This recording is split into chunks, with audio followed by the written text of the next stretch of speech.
All right, so we'll pick up here with behavior therapies. Behavior therapies is just like what the therapy is just like what the title is. It focuses on behaviors, changing those behaviors. So the aim, please make sure you make a note of this. The aim of behavior therapy is to replace problematic behaviors with constructive behaviors. And some of the issues, disorders, symptoms that a person, I'll say more so the issues or disorders that a person would be diagnosed with or experiencing that could be a great candidate for behavior therapy would be phobias for sure, bedwetting mostly for children, OCD. It's a possibility, you could use, but it's one that's maybe a little bit better for OCD. Marital and relationship issues, great issue for behavior therapy. Sexual dysfunction, and for sure, anger management, because you want to change those maladaptive behaviors to more of an adaptive way of thinking and functioning in life. So some of the techniques that are used in behavior therapy that I want you to be familiar with is going to be exposure therapy and systematic desensitization. So exposure therapy works to treat anxieties by exposing people to either a real or something that's imaginative situations, to things that they fear, avoid, or are experiencing severe anxiety because of. So when I say real or actual situations, for instance, if a person was had a phobia or a significant fear of heights that they wanted to overcome, then in the imaginative therapeutic kind of session or way of using therapy, you may see them use virtual reality, okay, or some type of simulation where they are feeling like they are maybe at the top of a building or something to that, to that effect. But that's, the imaginative kind. That's, through virtual reality. So that is not a real situation. And then the actual is you actually maybe being at the very top floor of a building. Ultimately, that's the goal. Now, please note that with exposure therapies, there's a technique that's used within that therapy, which is called systematic desensitization. And what systematic desensitization is when you associate a pleasant, relaxed state, and then you gradually increase the anxiety triggering stimuli. So you may say, okay, you said all of that, but what does that mean? So, for instance, with systematic desensitization, if I have a person, I'm going to use the example that are afraid of flying, but yet they want to overcome that fear because they got a really great job offer and they're going to have to be flying and they don't want to miss out on an opportunity. So guess what? They need therapy and they want to overcome this phobia. So first session, second session, would I take them to the actual situation or even a simulation of them being on an airplane and flying? No, I would traumatize the person even more so. You can't do that. So what you do is you get a gauge through systematic desensitization. You get a gauge of how anxiety triggering is this phobia. Does the person anxiety increase by me just saying airport, airplane? If not, I move to the next thing, okay? Because I'm trying to get them from merging into that relaxed state until they are actually approaching, attacking what they fear. Okay, so I wouldn't do that the first, I would say, hey, airplane, airport, how do you feel? What is your anxiety level right now? Is your heart racing? No, I'm fine. I can say those things. Okay, well, maybe this session, let me show you a toy airplane. Okay, no anxiety from that. You don't feel any fear from that. It's no threat to you, because that's where the fear comes from, is we feel the threat. All right, let's go to a airport. Okay, maybe your anxiety level is rising a bit there because that's realistic. I'm here at the airport. So we may not even go in the airport. We may just kind of ride around, maybe just see the planes from the actual car, or, you know, something like that. You're still in a safe environment, but yet I am exposing you, you know, in little bits and pieces to the thing that is triggering your anxiety. And then what we have to do is get to the point where we are past just driving around at the airport. Let's actually walk inside the airport. Okay, once we walk inside the airport, we may do that a few times until your anxiety level decreases. After we do that, we may just sit on a plane. After we do that, the goal is to actually have you fly on a plane where you have a minimized level of anxiety and you're actually overcoming your fear or your anxiety over that situation. So that is exposure therapy, and it is through the use of systematic desensitization. And then the virtual reality exposure therapy is just the type where it's using it's still exposure therapy, but it's using virtual reality or an imaginative situation to expose the person, because you may not have access to a plane or something like that. So the final simulation would be the person actually using virtual reality as if they are on the actual plane. Okay, them taking a real flight because it feels real. And so those are the techniques. Be familiar with behavior therapy. Be familiar with what exposure therapy is. How is systematic desensitization used within exposure therapy? And then, you know, how do we use virtual reality as a part of exposure therapy as well? All right, aversion therapy is what it's also called in addition to aversive conditioning. And what it does is it creates an aversion, something you don't like, okay?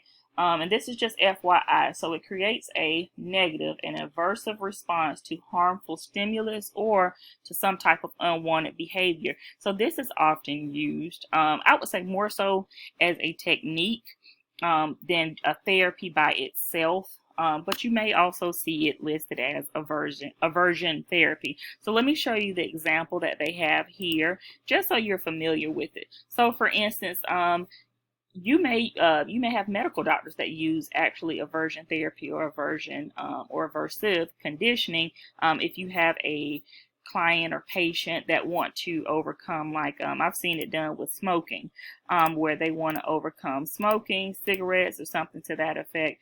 And so what they'll do is they will prescribe them a medication that has the interaction with the nicotine, to where the interaction with the nicotine makes them nauseous. And so once they continue to do that, again, that's where the conditioning comes into place. They create an association with, okay, sickness, nausea, throwing up, cigarette. I don't want that anymore. And so they no longer have the taste or the desire for it, because they've created or been conditioned to have the association that alcohol or cigarettes equal sickness, illness. No, thank you. Just like we did with Pavlov. And so that's what they're doing here. So it says, after repeatedly imbibing an alcoholic drink with mixed with a drug that even causes you severe nausea, some people with a history of alcohol use disorder develop at least a temporary conditioned aversion to alcohol. They don't want it anymore.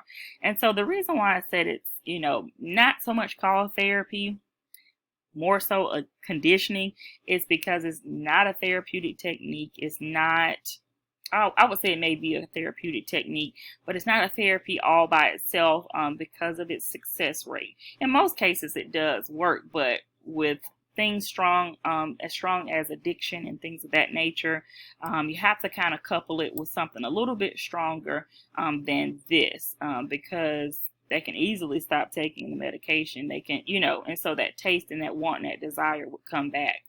And so it's an easy way for them to avert it versus you teaching them some tools that can kind of help them the rest of their life. All right, just some continued, just FYI information about psychology and, I'm sorry, not psychology, but psychological therapies on that slide. here you definitely need to be familiar with this type of therapy. All right, cognitive therapy. So for the course of this semester, you have heard me say cognitive, cognitive, or cognition. And so every time I say that word, I always tell the class cognitive means mental processing, thinking. Okay, and so that's what it is here. Cognitive therapy, its goal, its aim is to teach people new, more adaptive ways of thinking. Okay, and so the new and more adaptive ways of thinking would be beneficial for those that are experiencing issues such as, you can use it with OCD, but it's one that's a little bit better than behavior, a little bit better than cognitive. You can use it with OCD. You can definitely use it with anxieties, because if you think about the anxieties, especially something like generalized anxiety disorder, where it's not on something that is specific. A person doesn't have a specific anxiety about anything. It just kind of is free floating. This would be a really great approach or great therapy to use for them, of course, in addition to medication if the person needed it.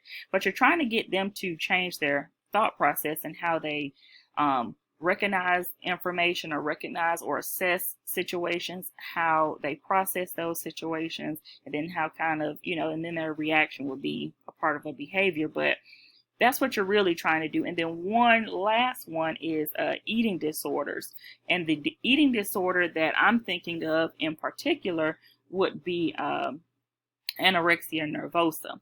And if you think back with chapter 14 with anorexia nervosa, it's really, really embedded in the person's thought process, in their mind, and their cognition, because the person, it's not so much of their actions because there's a lack of their actions in eating. It is what they see and what they think when they look in the mirror. They may see bones protruding from their skin, but when they look in the mirror and their ability to still pull some skin from the bone, they assess that as them still being overweight. They assess that as them still being fat. And so they would definitely benefit. And then depression, those individuals that suffer with depression, this would be a wonderful therapy to use for them as well, because it's how they process situations, and life situations. So here's just showing you an example. The person that has depression, this is how they assess the situation. Lost my job. Okay, so internal beliefs: I'm worthless, I'm hopeless, it's over for me. And really, they will spiral out of control depending on how severe their depression is, which could lead them to either suicidal ideations or a successful suicide. And so that leads them into depression, where if we're working on trying to get them to change their thought process and have a more adaptive way of thinking when they have situations, because life is going to continue to happen. So when they have situations like that, they learn to assess them much better. Okay, same situation, lost my job. But when we've helped them change their thought process, okay, you know what, job wasn't a good fit, or you know what, this was an opportunity for me to maybe go back to school or work on something else or expand my resume, doing something that I've always wanted to do, or I even deserved a better job anyway. And so ultimately it doesn't lead to depression. I didn't say sadness. I said it won't lead to depression. Being sad and being depressed are two different things. We may be sad for a few hours, for a few days, but then we get out of it, and then we go back to where we need to be to functioning properly. All right, so be familiar with cognitive therapies. All right, Beck, I want you to be familiar with Beck, Aaron Beck. It's who I'm talking about. He's 99 years old. He's still living today. But Aaron Beck is an American psychiatrist and is considered the father of cognitive therapy. This was his baby. All right. And so what he wanted to do, which is the whole aim and goal of cognitive therapy, was change the way people think so that they could change their functioning. All right. And so he would persuade people to change how they perceive situations, because it's really all in our perception. If we perceive something as negative, dark, in a pessimistic way, then our response to it, excuse me, our response to it, or even how we even feel about it, is going to be dark, pessimistic, sad, depressed. Okay. So that was his whole goal.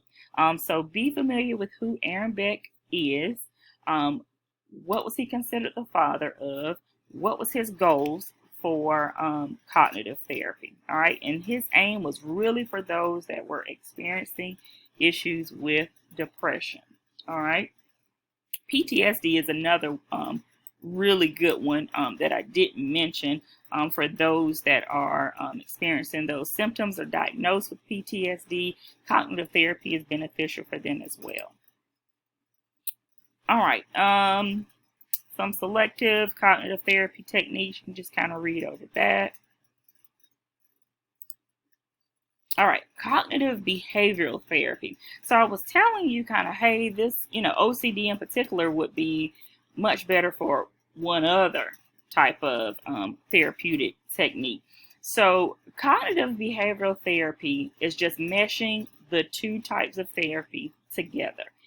Cognitive focuses on changing your maladaptive way of thinking. Behavioral focuses on you changing your actions. Together, it's changing your actions, changing your behavior. Because if you think back and look at some of the disorders, and OCD being one of the best examples, because the disorder itself is composed of obsessive thoughts, that's your cognitive, and then the compulsions, which are your actions, the behaviors that follow those thoughts, because what they're trying to do is reduce their anxiety. So that's why the compulsions follow in order for reduction of anxiety. So the goal here with cognitive behavioral therapy is to alter the way the clients act and the way that they think. Simple and plain. All right. And so just really kind of not much more. It's very simple with that one. Change the way you think, change the way you act. All right. You could also use this with individuals that are experiencing phobias. Phobias would be really good. PTSD would be good with this as well, because some symptoms of PTSD are followed by actions. So I always tell students, one therapy or one, a disorder is not for one particular therapy. It's no therapy that's a one size fits all. Oh, if you have this disorder, you must do this therapy. Because different therapies and therapeutic techniques work different for different people, and some that are successful for one person may not be as successful for the other person. All right, group therapy.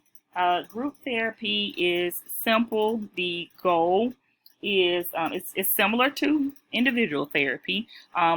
The difference is that instead of you being one-on-one with your therapist, you would be a part of a group. And that group, you all are not going to have very different situations. You all are going to be in that group based on whatever disorder that you have or whatever issues that you're experiencing are virtually the same.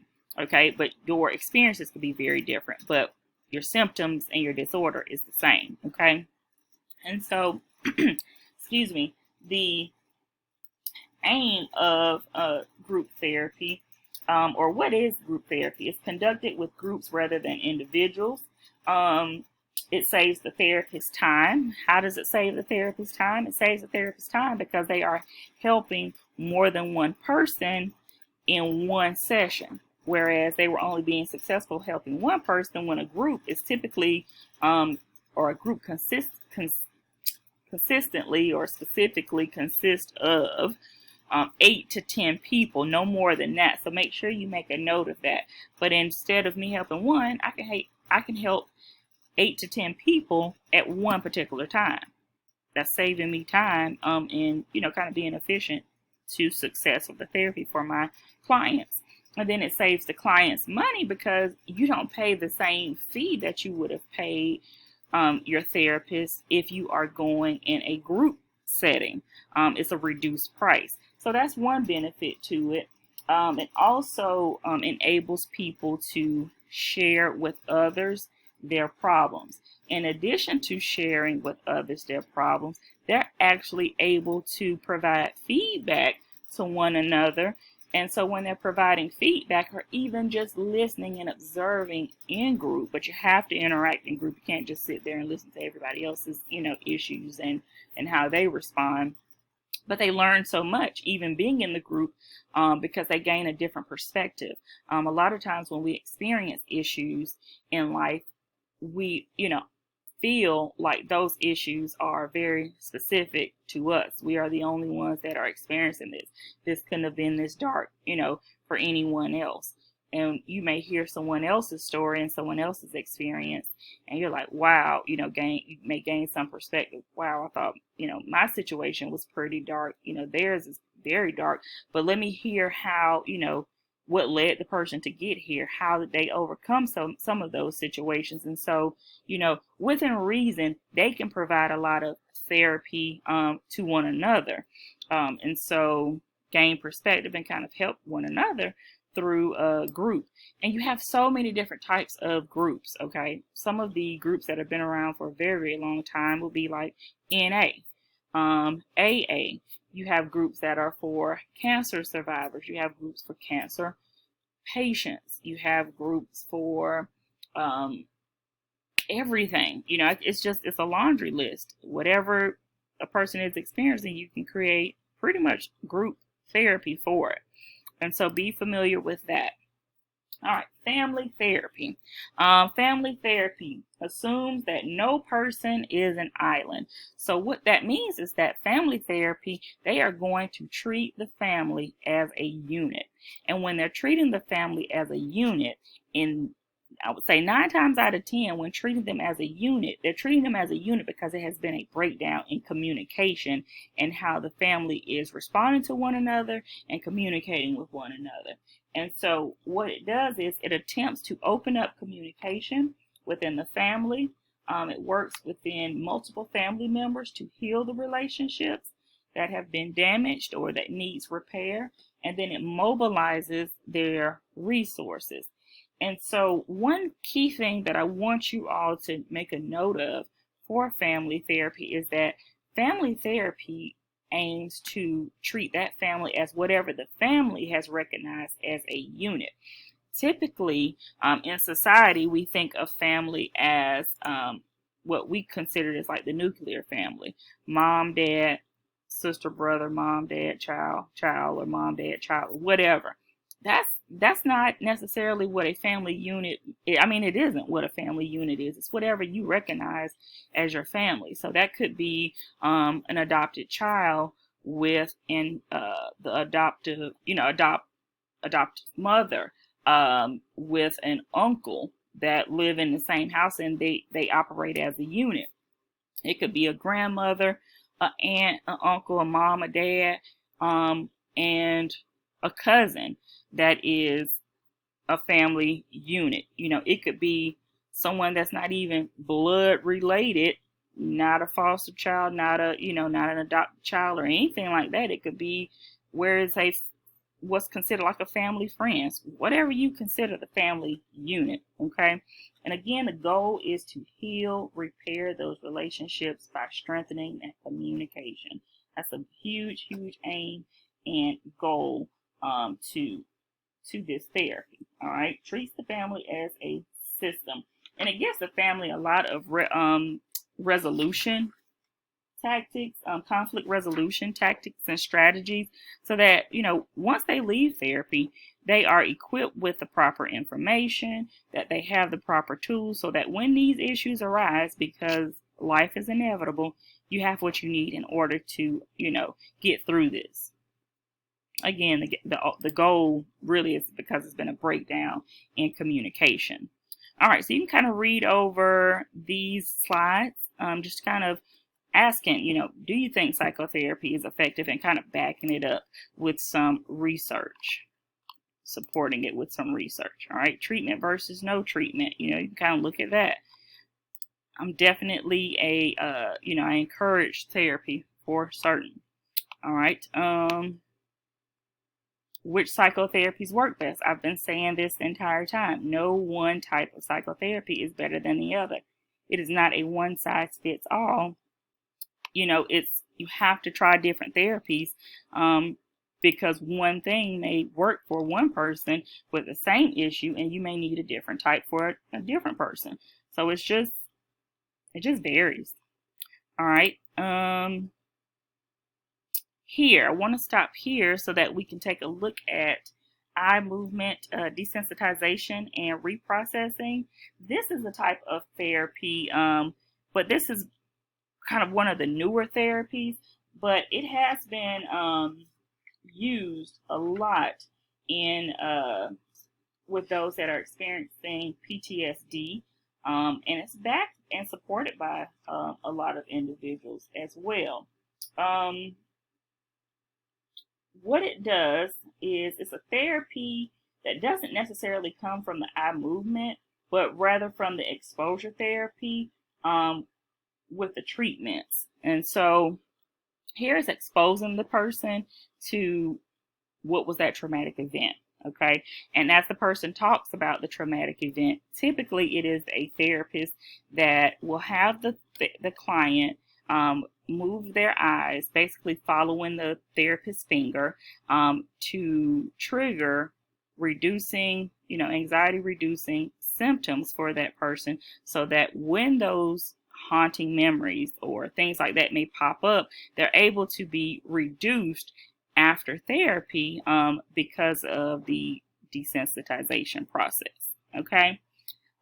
Light exposure therapy. This is typically and often used for depression. So it's relief from depression symptoms for those that have a seasonal pattern of major depressive disorder. And so what the therapy does is it activates the brain region that influences the body's arousal and hormones. And what they're talking about when they brought up or mentioned the seasonal pattern, it is actually a disorder that has the acronym SAD, and it is seasonal affective disorder. And what this disorder is really kind of like depression, but it's based on the season. And the season that it is typically based on is the months that are kind of like the winter months, fall, winter months, when we have kind of less sunlight. We have maybe more rainy days, aren't able to kind of go outside as much, maybe due to the weather, things like that. Holidays typically fall very, you have a lot of holidays within that particular season. And so that's that disorder as well. Just me giving you that information. Want you to be familiar with the Therapeutic Alliance here. The Therapeutic Alliance is something that you must have if you're going to achieve any type of success from therapy. And that is the bond between the client and the therapist. And so it's a bond of trust and mutual understanding between the therapist and the client, who work together constructively to overcome a client's problem. Okay. And what the therapist must be is empathic. They must be trusting and must be caring to their clients. Okay. Because if that trust, if that bond is not built, then therapy is not going to be successful, because the client will most likely end therapy before therapy is kind of set to end. They'll quit coming. They won't be as forthcoming, and so they're delaying their healing process. And so it's very, very, very important to build a strong therapeutic alliance very early in your relationship with your client, so that they trust you and know that you have or want the best for them, ultimately success. All right. You can just kind of read over that. Let's get here and look at these kind of biomedical therapies. All right, drug therapies, basically. All right. So the drug therapies, what I want you to be familiar with, because we've already defined biomedical therapy. But drug therapies, please make a note that they are the most widely used biomedical treatment today. And one of those reasons is because it's easier for people to pop a pill versus sit there and speak with someone. It's very hard for a person to get to the point or get through some of those barriers that are associated with therapy, such as stigma and, could be finances, availability, access. It's a number of barriers to therapy. And so what's the easiest? What's the most, least expensive? Medications. Okay. And so it's broken down into kind of three types. We have the antipsychotic, which is typically used to treat schizophrenia and other forms of severe thought disorders. It's more than just schizophrenia that falls under that group. Anti-anxiety. It treats and controls anxiety and depression. And then antidepressants treat depression and anxiety as well as obsessive compulsive disorder and PTSD. All right, so be familiar with those types. Here, if you think back when we were going over the neurotransmitters and the reuptake and agonists and antagonists, this is just showing you how the medications work. It's replacing, replenishing, or blocking and reducing what's being released, ultimately to help alleviate the symptoms that are kind of limiting your function in life because of that disorder. All right, mood stabilizing medications used to stabilize your disorders. Used most often with kind of controlling those manic episodes in bipolar disorder. I want you to be familiar here with electroconvulsive therapy. You will definitely see that on your exam. Electroconvulsive therapy is a therapy that manipulates the brain by sending it a shock. Okay. And so it is used for severely depressed patients or clients. All right. Although it seems like a shock, it just kind of makes it seem like, okay, that's a bit invasive. It's not as invasive as you think. It's really kind of to prompt stimulation in that area of the brain that's kind of responsible for like sadness. And so by stimulating that part of the brain, then it allows even almost like the production of that dopamine to be elevated so that the person is not experiencing those severe sadness, severe depression symptoms. All right, and this is just kind of showing you the association area, and this is showing you an example of how this works. And that concludes the remainder of Chapter 15.